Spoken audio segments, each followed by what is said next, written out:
Branding and visual identity are all around us. Look closely and you'll find them on your website, social media and all around your buildings.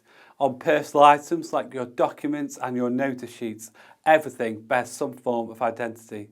Simply put, branding is what other people think about you, your church, your organisation and its culture. Visual identity is what the brand looks like, from your logo to your colour choices and so much more.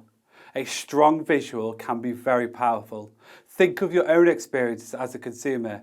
Have you ever chosen a product simply because of the way it looked, stood in a supermarket and chosen based on something based upon how it looks? Understanding your visual identity can help you communicate with your community and your guests, your congregations, both online and offline. There are many things that make up a visual identity.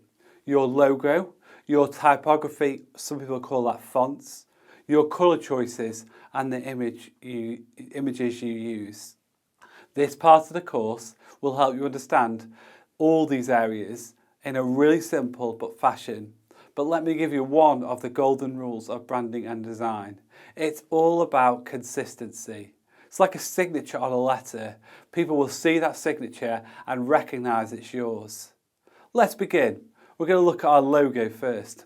A logo is what identifies your church brand, using a particular mark or graphic or both. The most effective logos tend to be simple, something viewers will recognise and remember. In practice, logos are everywhere.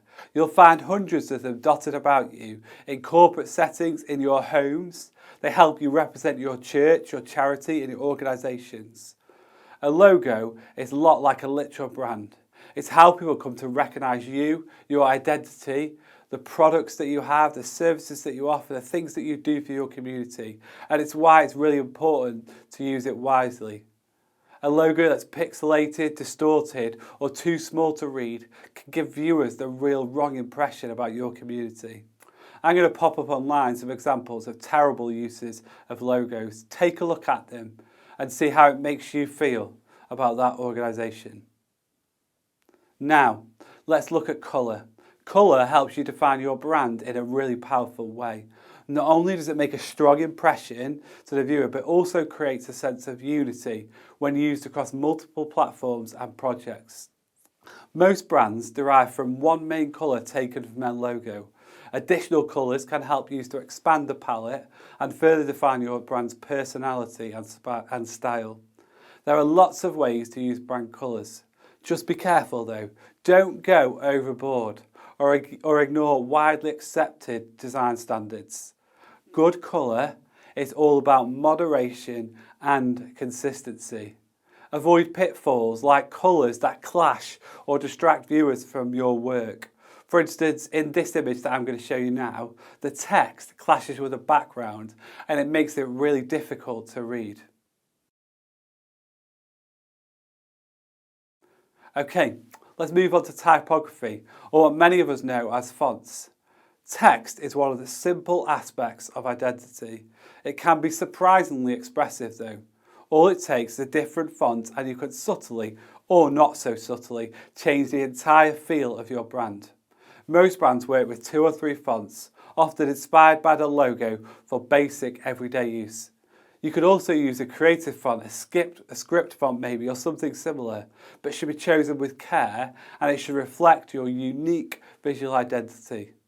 There are certain fonts that professionals avoid, fonts that were once popular and are now considered outdated and overused.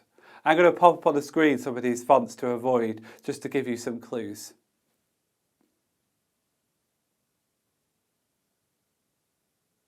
When in doubt, a more timeless and understated font is less likely to detract from your message. Your font choice should complement your brand, but still be current and professional. Finally, let's talk about images. We have another section in this course where we talk about how to take photos and take great photos. So please refer to that if you're thinking about images for your events, your churches, your organisation. Images are a huge part of building a unique identity for your church's organisations. Every photo, graphic, icon or button is a chance to showcase your brand and shape the way it is perceived. choosing images that seem genuine and feature authentic people and places and things, because they are the best images that embody your viewpoint and your brand's voice.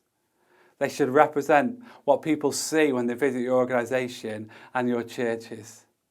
This course offers a number of free stock safe images sites that you can use, so please refer to them.